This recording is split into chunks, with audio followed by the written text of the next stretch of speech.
All right, good evening, everybody. Welcome to the Northwest Race Report. It's Wednesday, March 18th, and we got quite a good show for you. It's going to be a little bit lax, like kind of maybe a little bit like it was last time, but no problem. We got some good stuff coming up. We're going to be talking to the man, Mr. Patrick Desbians. He's going to be on the show. He is Mr. Dirt, and he's going to have some good stuff for us. We're going to talk a little bit about next weekend, or actually 2 weeks when we go to the Cage Cup. So we're going to talk to him a little bit about the dirt and the racetrack and what's going on.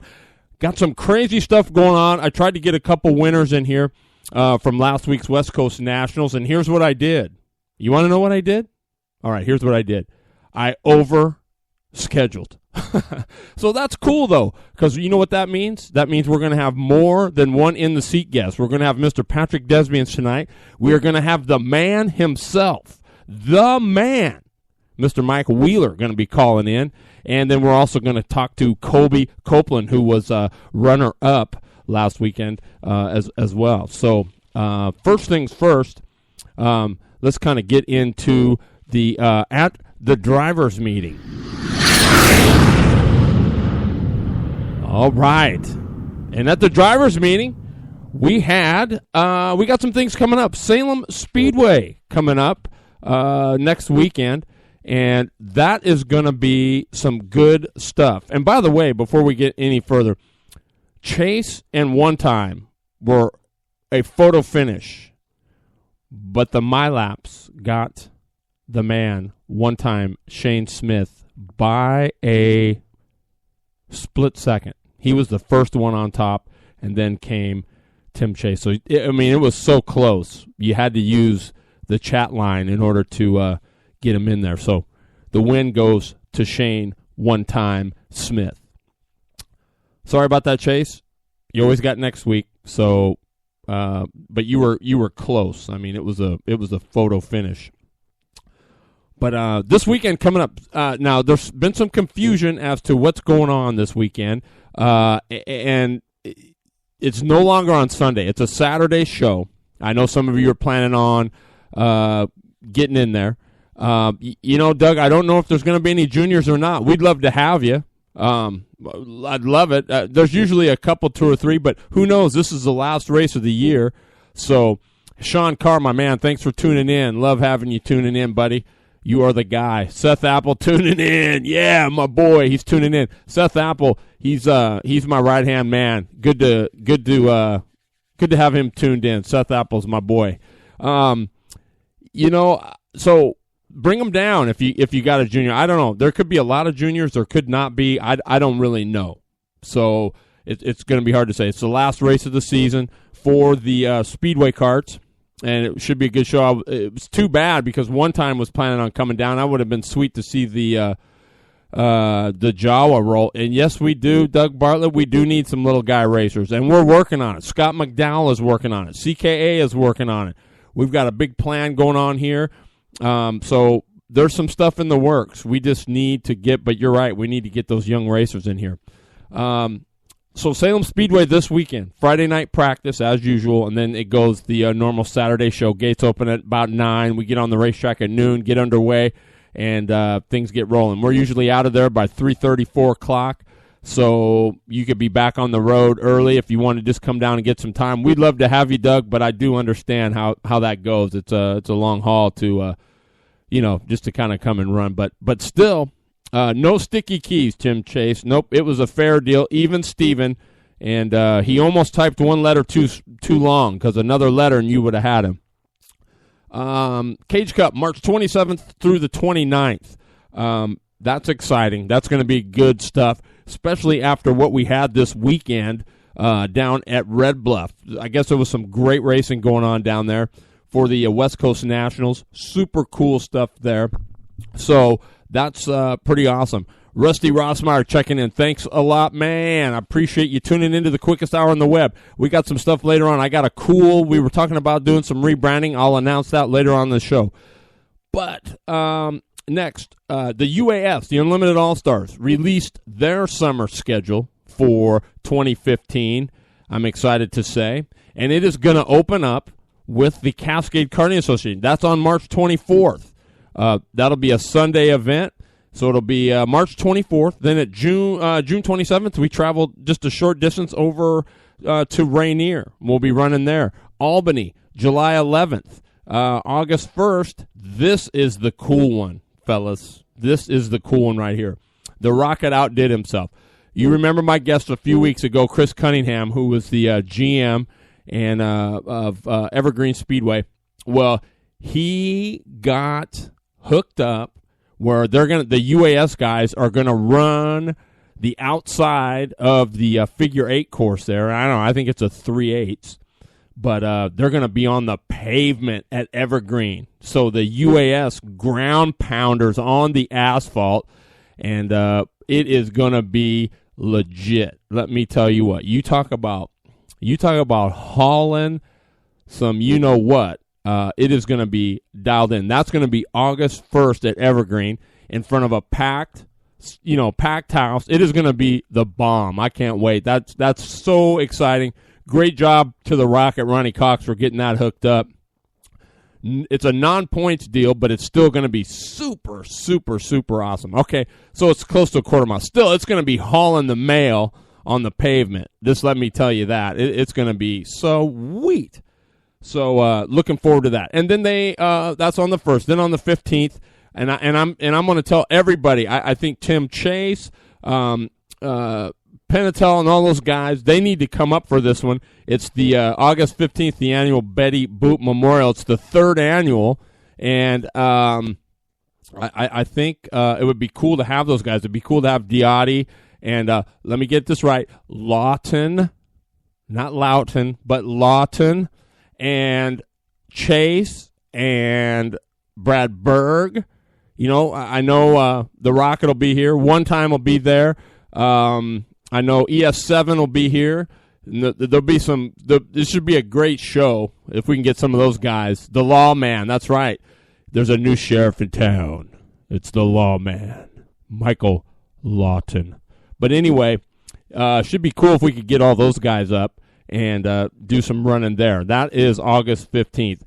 Some more stuff coming up. March 29th, Portland Karting Association opens their asphalt season down at the Mack track, McMinnville Raceway Park. So we get to see one of my favorite young guns racing Mason Smark on his new Cosmic chassis that he just got.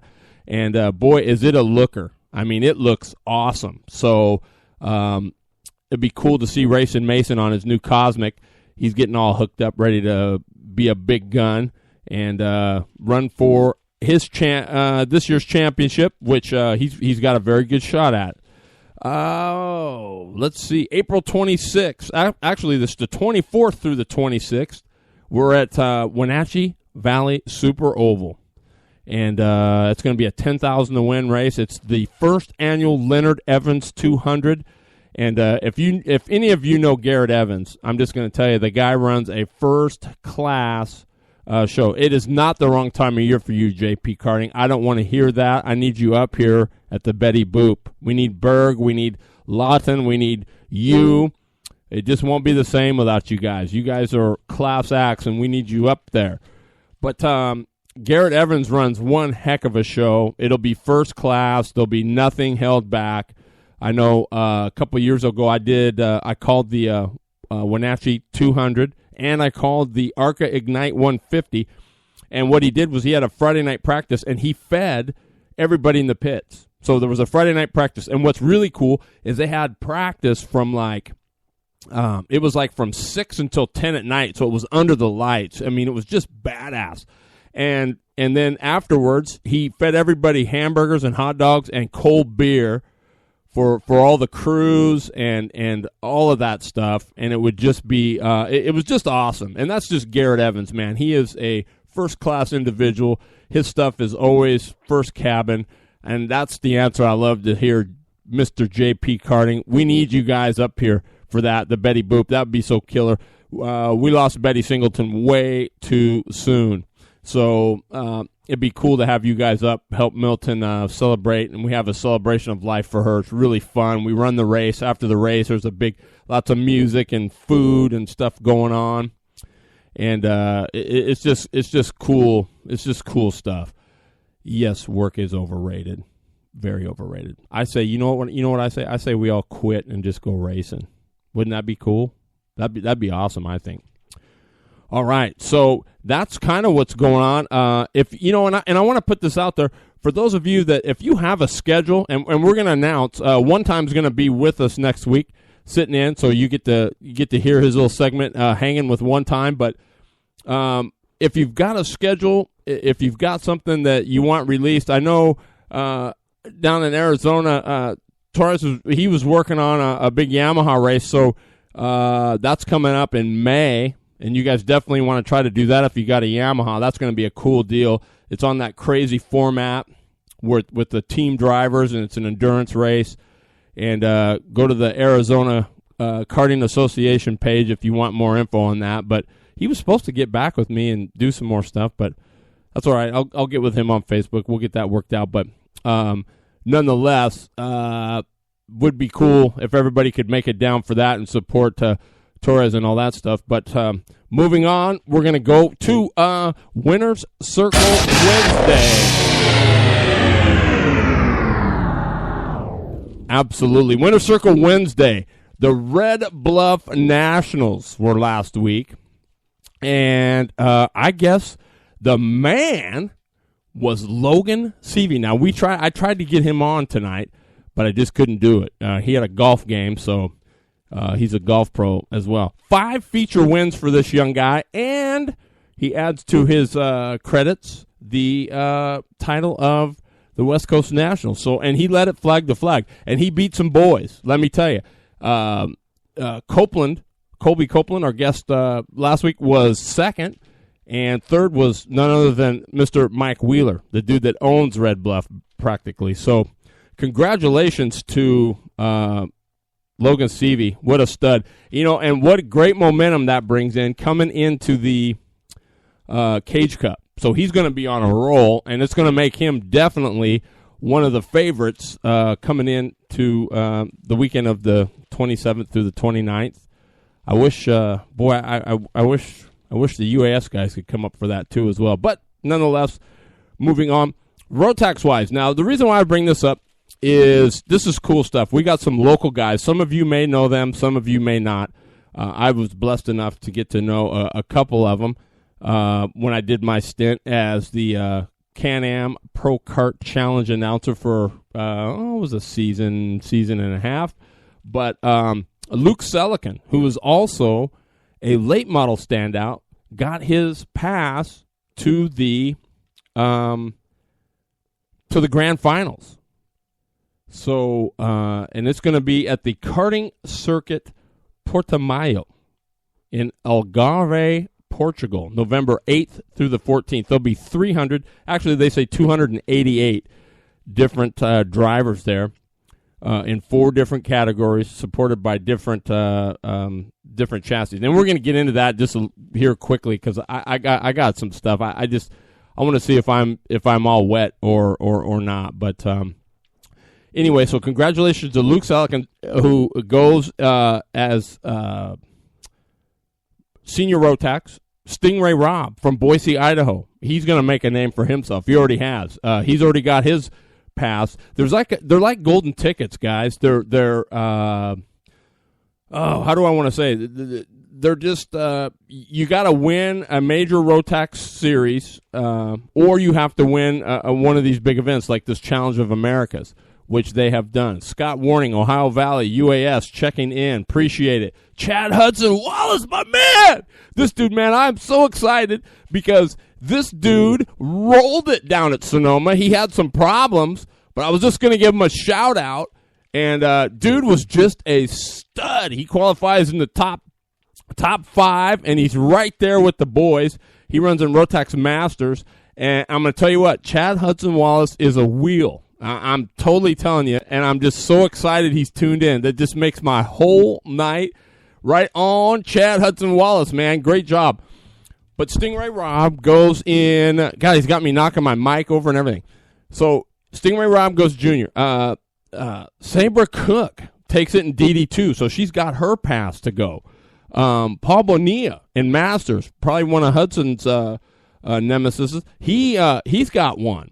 How about Diego LaRocque? Now, I can tell you right now, I have got one of the one and only, I'm telling you, autographed Diego LaRocque T-shirts. This guy is a Micromax racer, young guy. I'll bet you he's 35 pounds soaking wet if he's an ounce. He's a little stud, too. I'm telling you, he's a cool kid.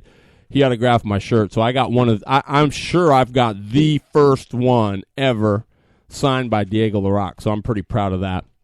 And then Sebastian Alvarez in Minimax gets his pass.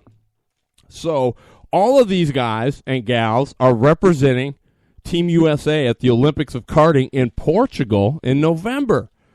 Now, does that mean Chad Wallace is out? No, it does not. He can still get up there and win something. If he wins a major Rotax series, I think he still gets a ticket. Chad, hit me up on the chat line if that is false. But I do believe that is how it goes. So if he wins the Nationals, let's say, or if he wins the Can-Am series in Masters, I believe he gets a ticket to go represent USA in the Worlds. Now, if I'm wrong on that, Chad, hit me up on the chat line and let me know if that's not right. But I think that is what the deal is. So, and that's in Portugal. So, with that being said, let me just say my deal on this thing with Rotax. I mean, number one, you get to go to the Worlds. And this isn't a dig on Rotax. Don't get me wrong here. I'm not beating them up. I'm just saying it just doesn't seem right to me. Okay, so for example, you work. Okay, so he's still got two more chances: the U.S. Open and the Grand National. Sweet. So we all need to be rooting for Chad Hudson Wallace on this deal and make sure he gets there. But so you work all year. The motors are the same. Right, they're the same. They've got the rules. They're a sealed motor. You can't touch them. And so you've got your motor that you've run all year, and then you've got your car. You might be on a Cosmic like Chad Hudson Wallace is, or you might be on a Tony, or you might be on a Burrell, or you might be on what's the other one? A Cosmic, a Sodi, whatever it is. Okay, so you've worked all year. You've worked all year to get your chassis and get your team dialed in. You've got your motor dialed. It's passed every tech inspection there is out there for Rotax. So it's got to be legal. I mean, they're no different, right? So now you get your ticket and you get to go to the grand finals. And it's a big deal. It certainly is. Only 300 out of 15,000 get to go. It's a big deal. So now you go over there, and now you have to get on a completely different car than you've run all year.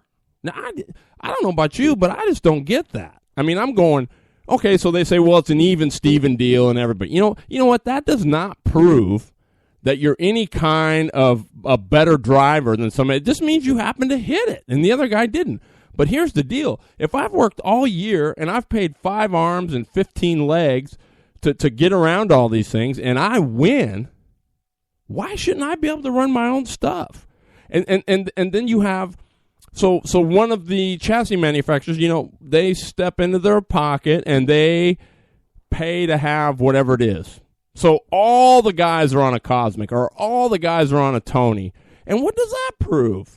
That doesn't really prove what the best car is. It just proves that somebody paid in their pocket and everybody's on the same car. So why not let everybody who's won that ticket run their stuff, including their motor? Now, Chad, you can chime in on this. Like I said, I'm not beating up Rotax. I'm just simply asking a question. Well, Shane, yeah, I get that. Who pays the bills makes the rules, but what I'm saying is if we really want to know truly what the best car is, then wouldn't the grand finals, if I'm Chad Hudson Wallace and I've worked all year on my Cosmic, why do I want to jump off of my Cosmic and get onto a Sodi or I want to get onto a Tony, something I'm completely foreign on. I mean, to me, that doesn't prove that you're any better of a different. I mean, it's crazy. I mean, you've worked all year for that. Same with your motor. Why do I want to go over there and have them hand me a motor and say, okay, here's your deal? I want to run the package. I want to run the stuff that I won with. That's what I want over there. And then I say, let the best chassis manufacturer win. You don't have to buy your way in there. If Sodi's truly the best, they'll show up and they'll win some classes and they'll be the best that there is. That's what I'm saying. And like I said, I mean, I get, Rotax pays bills and this, that, and the other thing, but doesn't it make sense that it should be that way? I mean, are you really getting a true chassis champion when it's already bought and paid for and everybody's on the same thing? No, it's not. And like I said, if I'm Chad Wells, I'm kind of ticked that I don't get to use my package. I don't get to go over there and get to run my stuff. That's all I'm saying. Does anybody have anything on that? Chad, you're quiet. So, like I said, I'm not bashing Rotax. I'm just saying that to me just doesn't make sense, and that's something that nobody's been able to explain. If the motors are the same, if they've passed every tech over here, why shouldn't, when I go to the grand finals, I get to take my motor over there and whatever? Now, I get it. Some people say, well, it costs a gob of money to ship the carts over there and whatnot. Okay, maybe it does, but how much money does it cost to get all those other carts over there and have a whole nother set of motors, 288 of them to be exact, or 300? Yeah, I don't know. Chad, chime in. Let me know what you think on that, and ask me if you can see my point, because I don't know. That's just what I'm saying, and I don't know. That's just my take on it. Like I said, don't anybody think I'm beating Rotax up? I mean, personally, I think it's a legitimate question. If it's not, somebody let me know. But that's just kind of what I think, Okay. So Chad says, I haven't thought about it, but I agree with you. If I made it, I would want to run the same chassis. If they're giving everyone carts, give them the same chassis they've been running. Okay, I agree with maybe that is the case. All right. So if you've run a Cosmic, you get a Cosmic when you go over there. But see, that's what I'm saying, is let the best chassis become the winner. I mean, if Sodi is like it was last year for the seniors, because here's what happens. So now you get your cart, and now at halfway, 3/4 of the way through the season, you've basically got to buy another chassis, because the other 287 guys are going to have one, and they're going to be tuning up on it, and they're going to be trying to figure out the ins and outs of whatever cart it is. And if you don't do that, you're going to be behind the 8 ball. So now it forces you almost to buy another car. Does it not?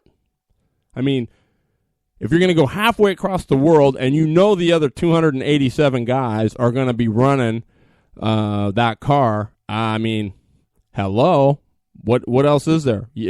Otherwise, because trust me, this Rotax deal, it's not a joke. These guys are fast, and I mean, I've seen it be 20 deep qualifying, and it'd be 0.3 of a second between first and 20th. I mean, that's how close qualifying is sometimes.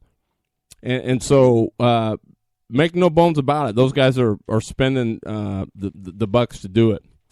And now that I've said my piece on that, now the Rotax has the new front bumpers. Okay, so what were they having? They were having kind of the same problem we have with the cage carts, maybe to some degree, and to not so much the UAS guys, but in some classes, you bomb into turn 1 on the green flag, and you got guys, that take their head off and put on their helmet, and you got guys bombing in there, and there's all kinds of mess going into turn 1. Everybody trying to win a 20-lap race in turn 1. Okay, so they've made the new bumpers that say if you pile into the back of somebody, your bumper is going to come unhinged, right? So now they're going to know that there was some contact there. Great idea, super good idea. And I guess from what I've understood and what I've read so far, it's cleaned it up. Places where turn ones have usually have had red flag stuff come in turn one, it's helped fix it. But what they haven't figured out was now you got a kid going and they're using the whole racetrack, so he drives up over a curb or over a berm, and it knocks the front nose thing on a hinge like he hit something, when really he didn't. And what they're saying is,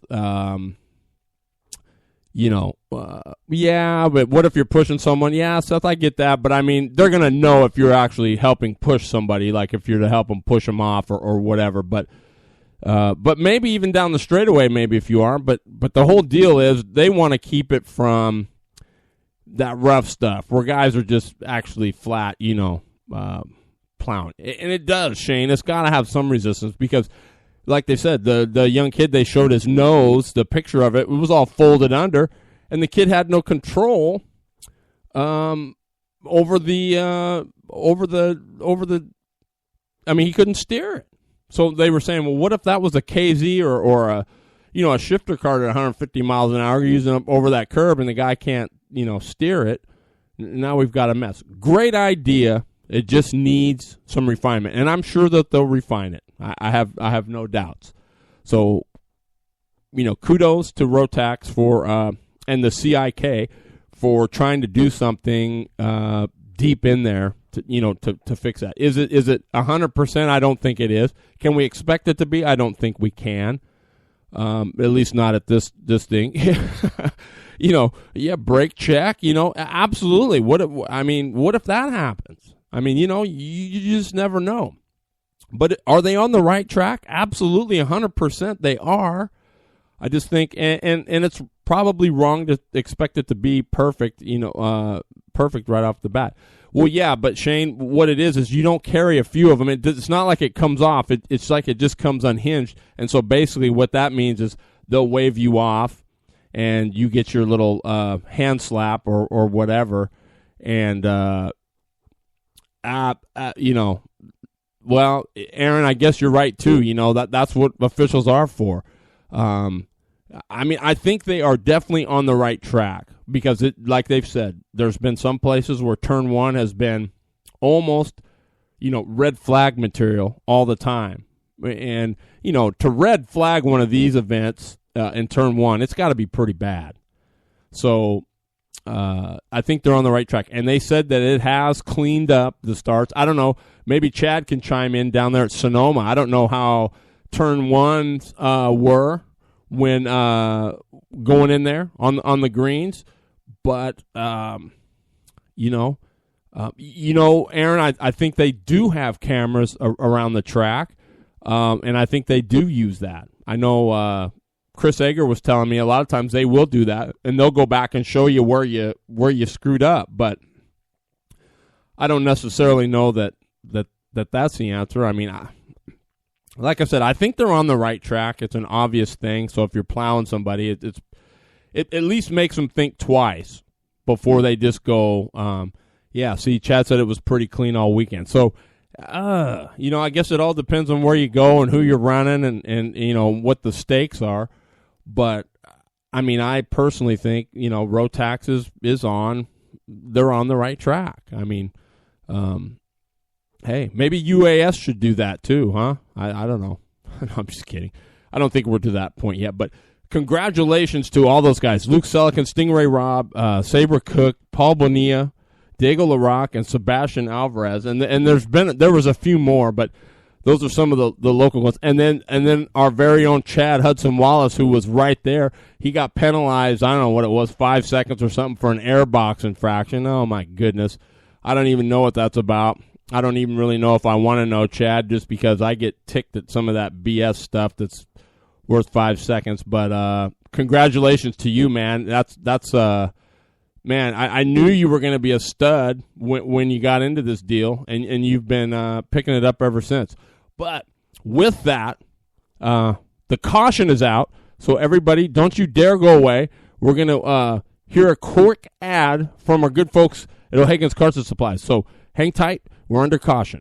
Ask any racer and they'll tell you, crashing sucks. And the only thing worse than crashing is lousy customer service. The staff at O'Hagan's Carts and Supplies are racers themselves and are committed to giving you the kind of service that you need to get your stuff quickly and easily. With their good old-fashioned race shop service, quality parts and safety accessories, and custom fab shop, O'Hagan's is committed to getting you back on the racetrack fast. You want to win. O'Hagan's wants to help. O'Hagan's Carts and Supplies, Atwater, California. 209-201-1829. All right. And we're just about getting ready for our in-the-seat guests at 8 o'clock. But while we're still a little bit under caution here, I wanted to just let everybody know the Rotax stuff so we can get an idea of horsepower-wise. The ages are 13 to 16 in the junior. So Rotax Junior is 13 to 16, and they are 20.4 horsepower. The senior class, the motors are 28.5, and you're 15 and up. DD2 is 32.6, and what those are is they've got a 2-speed gearbox on them. And I think, Chad, correct me if I'm wrong. Oh, we got our in-the-seat guest here right now. All right, good deal. Oh, baby, Patrick Desbians, is that you, my man? Hey, Terry, what's going on? Dude, thanks for being on the show. I appreciate it. Hang tight. We're going to introduce, this is our in-the-seat guest, none other than Mr. Patrick Desbians. He is the dirt track wizard. So, hey, while I got you here, thanks for being on, actually, right now. Thank you so much. I appreciate it. Where's your son, first of all? Cooper's, he's up to his neck in homework. Right on. Good for you. You know what? A dumb racer has never gone very far. You know it? Yeah. Well, sometimes I wonder what he's thinking. But, he's having a tough time with ninth grade, I'll tell you that. Well, since I've got you here, I know that you are a super good, you're really good with the dirt. You're like the dirt doctor. So, you know, were you down at Red Bluff this weekend? No, I actually stayed home. Cooper just started track, and he's just buried in homework, and it's just something we had to sort of pass up again and take care of the kind of cross the T's and dot the I's. Well, good for you. I mean, sometimes you need to do that, but you are planning on being at the Cage Cup. Is that correct? That's the plan right now. That is the plan. Yes, super. sure. Well, last year I got a little bit of a lesson because, I guess looking at the Speedway guys and what they normally have, I thought the racetrack was killer, but I got a real quick lesson that maybe the track wasn't as good as I particularly maybe thought it was. It was cool. I mean, everything was cool, and I thought it was great, but so coming into this Cage Cup, speaking of that, so are you going to be working the track, or do you know? It's kind of still up in the air. I was told that I was going to be assisting on it, and we were going to work something out, but I guess Bob figured something out, and I'm still kind of talking with Matt about it, and it's all up in the air right now. Yeah, I know, and I know what the flat track guys like. They want a hard, a real sort of abrasive surface that's not terribly wide for some reason. In the 500s and the 250s, we like a curb to lean on. We like some, a couple different lanes. We like dry slick. You got to be able to move around the track and work a guy. And when you got a bunch of 500s running the same lap times in a choo-choo train, if you will, fashion, to me it's boring. I'd just soon go watch grass grow. Well, yeah, and I hear you on that. Well, let me ask you: is a lot of that because you guys are still running treads? Because I mean, I don't see a lot of guys running slick like the UAS guys with their big horsepower and stuff. Almost, you'll never see anybody on a treaded tire. Almost everybody's on slicks. Absolutely, no, and that goes right back to the flat track stuff and the flat carts and and the Pee-wees and stuff, and that's fine. But if you go to a Red Bluff show, nobody has that kind of car count. And what Ollie does to get the moisture. And on a good night, when he gets the moisture in that thing, nobody even moves down to the bottom until halfway through the night, and they start working on that transition. What happened last year at Cage Cup was just, I might step on a few toes here, was a complete lack of effort. It was a piss poor effort. I've been on record for saying that, and I'll say it again here. They didn't work on it. Everybody went to bed. And I'm willing to bend over backwards for the program and make a great racetrack. I believe the best racing that I've ever seen at Cage Cup, or Salem for that matter, was Friday night practice. There was 3 lanes. Guys were moving around. Fast guys were fast and slow guys were slow. And, you could drive by a guy because you were fast, not because you moved him. Right. And I think, and maybe you can correct me if I'm wrong, but and there's also more to the track prep than just dumping water on it. Is that, am I safe to say that that's true? Absolutely. You got to open up the surface. And, and one of the keys was when I just said a moment ago, when a guy goes to bed, and hopes for the best the next day, you just gave up on 10 to 12 hours of water soaking that could have got down in that 1.5 inches, 2 inches. If you'd opened the top up and got some water in it. And I don't mean drown it. I just, I mean work on it, make an effort, sacrifice some sleep. That's what I do, and I guess that's how I've learned and how I've applied my work ethic to make a good racetrack that'll last the night for a whole bunch of cars. Right, and I agree. Now, when you say open up the track, how exactly do you open that up without making it? I don't know if you've ever. I remember going to Willamette running my late model down there, and he would do that at the end of every year. He would bring in this like pulp stuff that he would get from over there at the paper mill, and he would mix it in with it was like old newspaper or something. And yes, it was gooey and stuff. But man, there was 2-foot ruts. The cars were bouncing all around. You were breaking shocks and bending all kinds of stuff, and so. You had to run, 1,000-pound springs across the back just to keep everything from, not getting destroyed. So, and I know you don't mean hacking it up with a great big, I don't know. What do you do to open it up? Well, I actually made sort of a hillbilly, a little bit of a tool, and it's completely hillbilly homemade deal. I literally bolted onto my truck, and it's actually a bolt-on aerator, and it chops up the surface. And it makes, if you will, like little inverted cups that holds water all night. So it just chops up that dark black groove, and it holds water all night. And so, when you got literally probably 4 to 10 million holes, however many holes that thing chops in it, with 40, 50 laps with that wheel, it holds water. And, and that takes 2 or 3 hours of time and sleep that you need to, step up and be willing to do it. And I'm definitely willing to do it. So, man, that's and so this is it. So is it Shane Smith says it's like a sheep's foot? Is that correct? No, it's literally a steel wheel off of a regular passenger car, and I actually fabricated it myself, and it pokes holes in the track. Wow! So it chops up, but it only chops it up 1.5 inches. Oh, it's only. I was just going to ask you how deep. Okay, 1.5 inches. Wow. I guess you talk about you talk about a zillion holes all over that race. That is quite a bit of water that gets down in there. Right, and folks, now the water's penetrated. Because basically, if you put water on a blue-black racetrack, it's like a shed roof. It's just going to run right off and do no good for anybody. If you get it down that 1.5 inches, it's going to peel. It's going to, the material is going to move up the track and build a ledge. Right. And that's how you do it. I was blessed. By going to the Chili Bowl this year and the Tulsa Shootout. Ryan Foster from RFC Chassis actually took me out there for both of those endeavors, and I got to watch Tony Stewart. I actually got to talk with Tony Stewart for about 20 minutes about track prep and effort and what it takes. That guy was there till 3 a.m. every night, and he didn't have to do that. He's Tony Stewart, but he did it because he likes to see good racing. So my hat's off to him, and I learned a lot from him just in 20 minutes.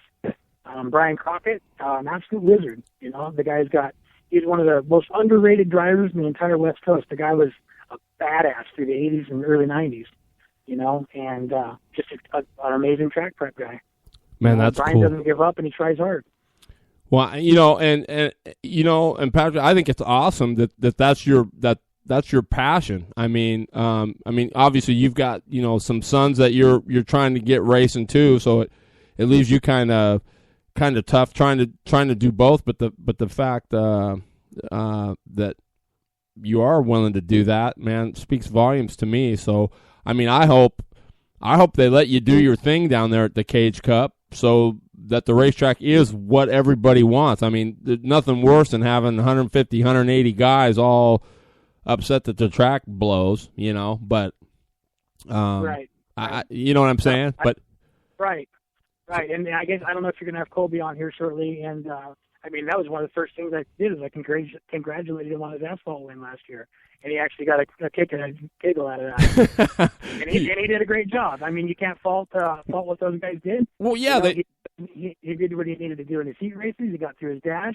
He hit the system just right, and he started on the front and he checked out. Well, what are you going to do? You got to race the racetrack that you're on, and he did, and he did that, you know. But that's exactly right. But I really hope you get a shot at it, because I mean, just so you can show everybody what it is you're talking about. So, lastly, before I let you go, because I know Wheeler's supposed to be calling in here, but what do you think it's going to take to win that Cage Cup? It's going to take some passing. You've got to make the most out of both your heat races, you know, and tire management. I mean, you got to. I mean, if they're going to do what they did last year, then it's all about tires, and you got to get through 2 heats. Right. So in other words, you're saying you can't just go dive bombing in there and win a heat race on lap number 1. You've got to be smart. Is that safe to say? Yeah, you got to wait on other guys to be impatient, because there's money on the line. There's a lot of cars there. There's more coverage on the race.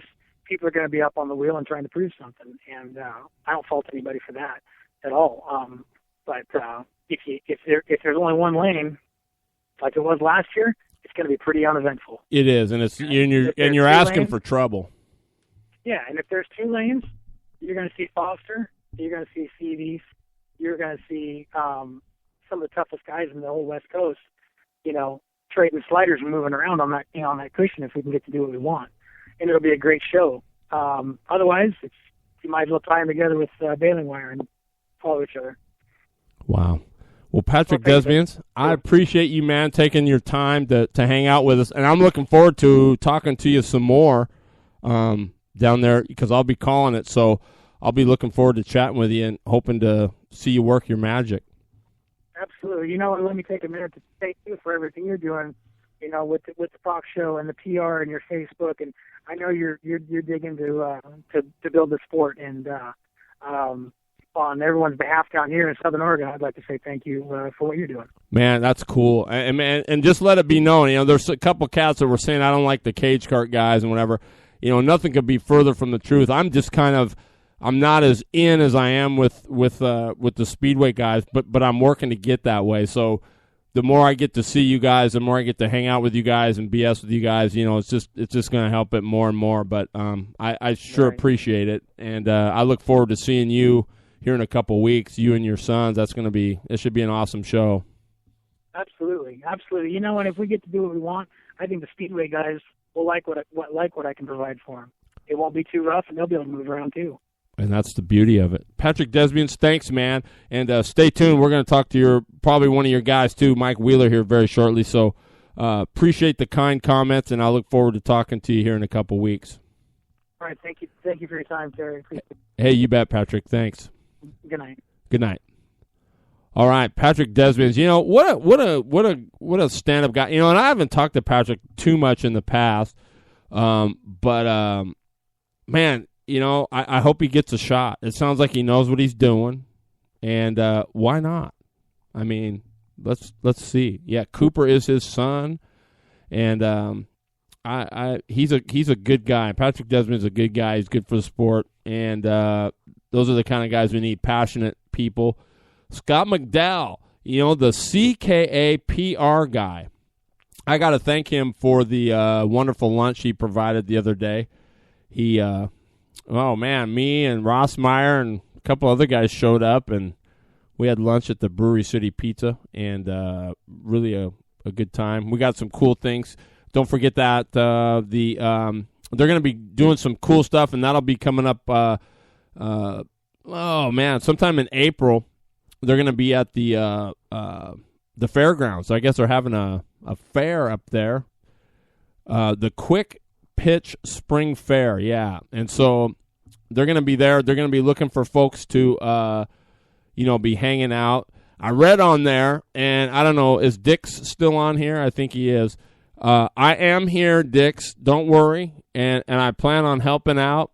I plan on being there to do my part to help pitch the sport. And I think he asked, where's Bridges when you need him? And I'm right here, and I'm in, and I'll be there. Hopefully. Scott, did you find out? Yes, I will be calling it live. JP, I will be. That'll be on starting on the 20. So what is it? Yeah, March 27th. I'll be there for practice. The Puyallup Spring Fair. So they're going to have a deal up on Facebook. So you need to basically sign up. You can go to cka.org and check out their website there and sign up.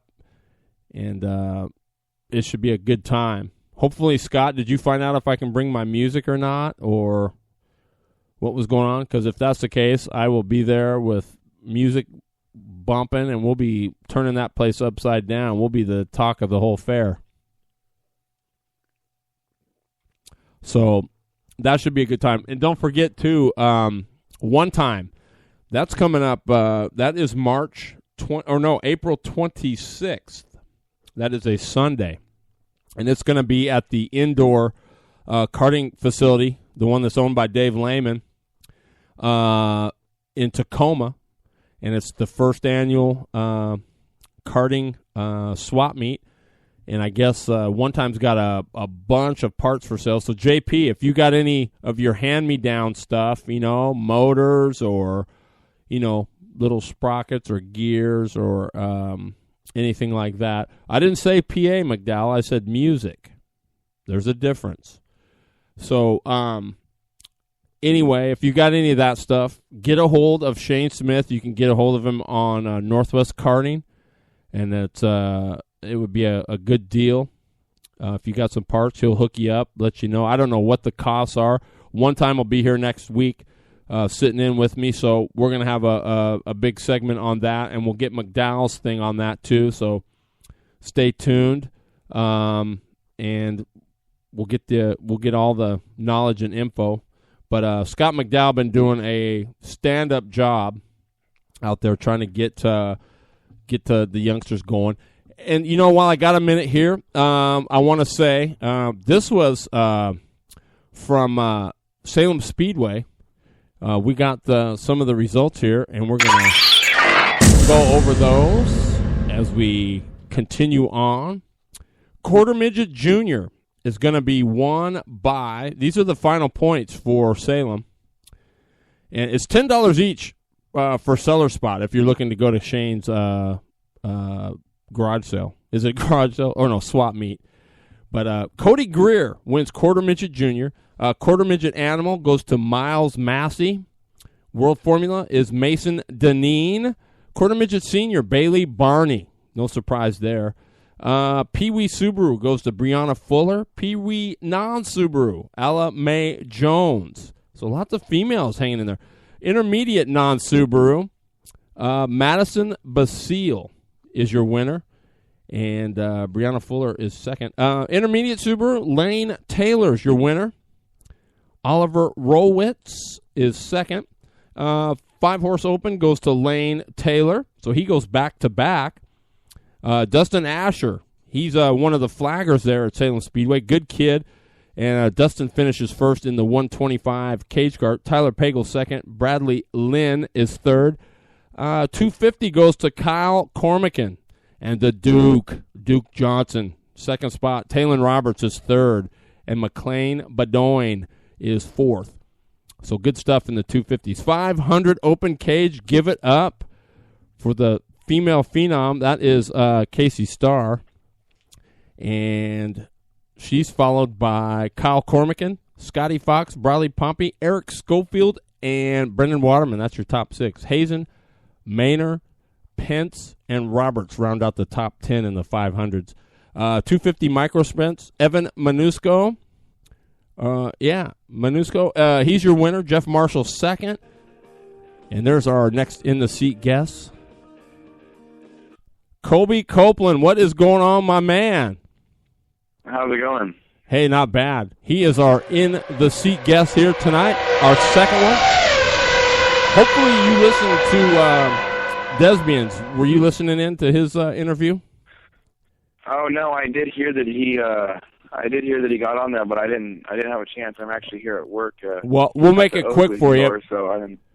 Yeah, we'll make it quick because I don't want to get you busted. What did he have to say? Oh, you're just saying he hopes he gets a shot at working the racetrack because he's willing to put in the time and he's willing to put in, what it takes. He thinks it's instead of going to bed and leaving it, we just need to, we need to have somebody out there working on the track. And he's got his little, his little aerator or whatever it is that he homemade built. Yeah, that thing's nice. Yeah. So, but anyway, more than that, I wanted to say, man, you are a stud. Let me just say, I mean, you're the guy, man. I mean, here you are now. Now, Seavey was the guy. He wins it. He must have been pretty good. Or were you? Yeah. No, I think Jimmy there at QRC. He gives us all, me, Mike, and Logan. There's no really advantage of one guy. He gives us all pretty equal race cars and each a fair chance to win. And I think it kind of showed it there. In the feature, Logan and Mikey started up on the front row, which I think was a huge advantage on the racetrack that the RB Outlaws had prepared, and they started up there in the front. And once we all three were up there in the front, we were all three pretty even. I could stay with Logan right on his tail, and then just didn't have enough to get around him there. So I think we were all pretty even there. Yeah, that's awesome. Well, I mean, still, so you guys are actually, you and Seavey are actually teammates then? Oh, yeah. Logan and I both started with Jimmy, I think, maybe 2 years ago, and we've been, right there out of the same shop, right next to each other the whole way. So it's been good having him as a teammate and been racing with him a lot. Well, I got to ask you something, just because I know you're a big cage kart guy, but have you seen, or have you been to one of the Buddha races? Have you seen the Unlimited All-Star guys run? No, I'm not exactly sure what that. Well, they're the speedway carts without the suspension, right? And they're running the 450s and so on. You've got the wedge, kind of like what I haven't Phelps. Seen those. Would you like to drive one of those? Do you think? Is that the ones with there's no cage, no seatbelts? Yeah. Yeah, I don't know. I don't know if I would want to, put myself in that situation. It wouldn't. Seems like you could get hurt pretty easily in one of those. A lot of people say that. I don't know. I mean, I don't know. What do you guys think? Chime in on the chat line if you got. I think you might like it, Colby, and quite honestly, I think you might be pretty darn good at it. Yeah, it would definitely be interesting. If I were to try it, I'd definitely want to be out there by myself to start with. Well, sure, yeah, but what do you guys got to weigh? What? So with your 500, what do you got to weigh?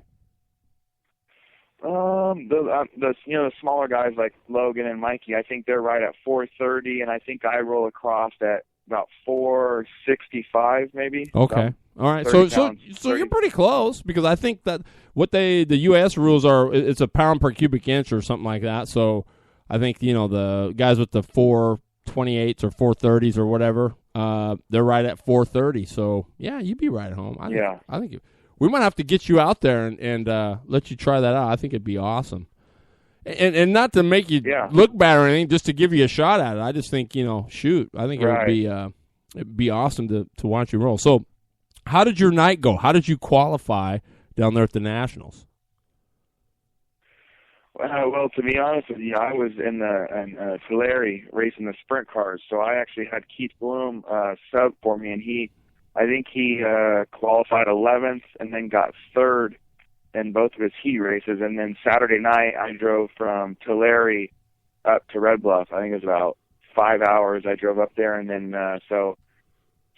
Sunday showed up there, and then Keither had me locked there in the main, so I started ninth in the feature on Sunday, and then kind of made my way up there fairly quick, I guess.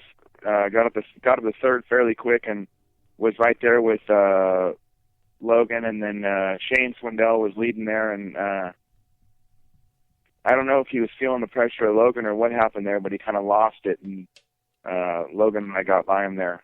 So once I got him a second, it was pretty much just dead even with Logan, just kind of cruising there, both of us. Wow, that's awesome. All the way to the end, so it killed both of our left rears. All our left rears were both all the way down to the cord. So God, you're kidding. Maybe note that for next year and run a little harder left rear there next year. And what'd you have on there for a left rear, if you don't mind me asking? I had the 11. I had the 11 on there. So what is it? The softest one. That's the softest one that Burris makes. Okay. So what's the next one up? A 22? Is that the next one? Yeah, the 22 or even the 33 would have been a good call, I think, on the left rear there. Right. Man, that's awesome, man. The 22, there's not much difference between those and the 11. They kind of wear pretty quick as well. So I think the 33 would have been the right call there. So let me ask you then, so are you going to fly in from Vegas then to run the Cage Cup on Sunday? Or is that something you can't say right now? No. We actually I'm not going to be at the Cage Cup this year just because I won't be in Vegas. That was a couple weeks ago that we were down there. I think that's Chico and Antioch weekend with the World Outlaws. Wow. So I won't be at the Cage Cup there, and I was going to try to sneak up there Sunday and run.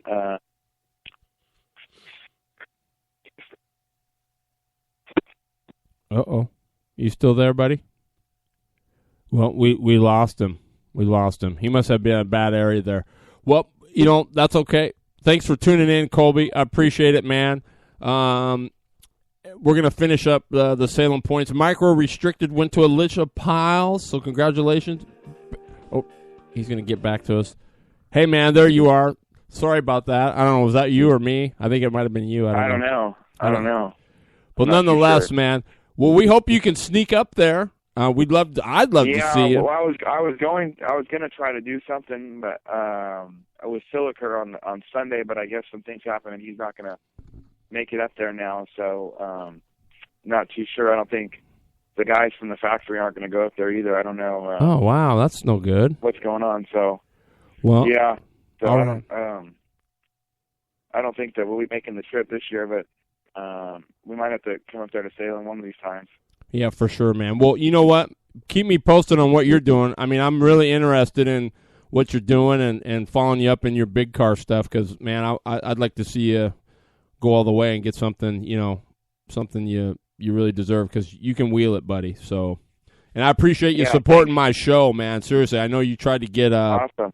Kyle Larson on for me, and I appreciate that. So, if you can come up with some of that cool stuff, man, you'll be my hero. But I mean, you don't have to go, working your fanny off. But man, anytime you want to be on the show, man, just give me a shout, and we'll get you on here. I'd love to have you on. So, appreciate all you do for me. If you don't mind me asking, how was the broadcast of the Nationals? Did that work out pretty well? I didn't actually get to see it. I got a message from Renee Angel, and she used a 4-letter word. She said, man, this stuff is the, SH, So, I'm going to assume that it was pretty good. It was pretty good. I think that it was just the video. I don't know if there was any commentary, but I'm working to get some stuff. There's some stuff with Dirt Dog coming up. Hopefully, so between all that, there should be some cool stuff coming up in the works. So stand by because I think it's going to be pretty cool. My goal is to make it, Colby. A lot of people they have their opinions of me. I'm sure that's cool, but somehow I'm going to make it because I want to bring this stuff to the forefront because I think you guys deserve it, and right.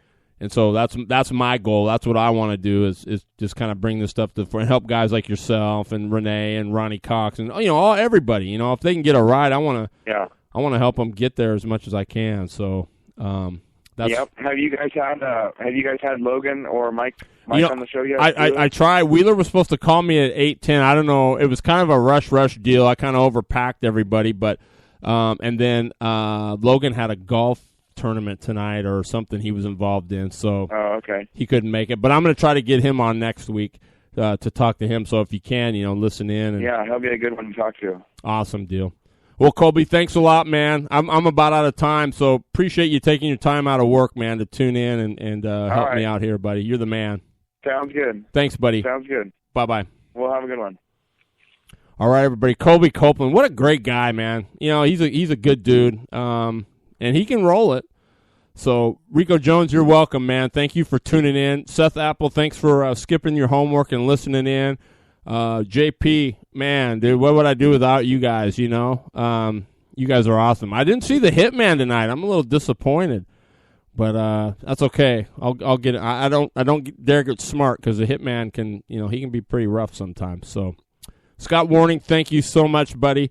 And we need to have you back on so we can start getting some stuff going on. I hear some rumors that I may be, hopefully, Chad Hudson Wallace, thank you, man. And we'll hit up on Facebook. We need to talk, but we need to go. We need to, and I just want to let you know, if there's anything you need on the show, a schedule or something, please let me know. If you want to sponsor our In the Seat guests or you want to sponsor one of our segments, please let me know. They're pretty inexpensive, and I'll give you tons of time for your buck. So spread the word. If you got a kart shop or you got a race team or something that wants to get out there a little bit, help out the show. And lastly, $20 is going to go to Mike's store because I'm kind of rebranding the show, so I'm not just stuck. I can go a little bit broader. And the new name I'm leaning towards is going to be called On the Lead Lap. I think that's pretty cool, and it's going to be pretty sweet. That way I'm not just limited to the Northwest. Everybody thought, well, the Northwest might be a little bit tough, so the good doctor in the house, Larry Senior. Hey, let me just say really quick, I know I'm overboard, but Larry Senior is the finest flagman in the business. If you want a flagger for your program, you need to get the good doctor. He's an EMT, and he's a flagger, and the dude has got style. Let me just tell you, the man has style. So, anyway, everybody, I appreciate you guys tuning in, and until next week, remember, if everybody's on the bottom, you got to go to the top. See you next week, everybody.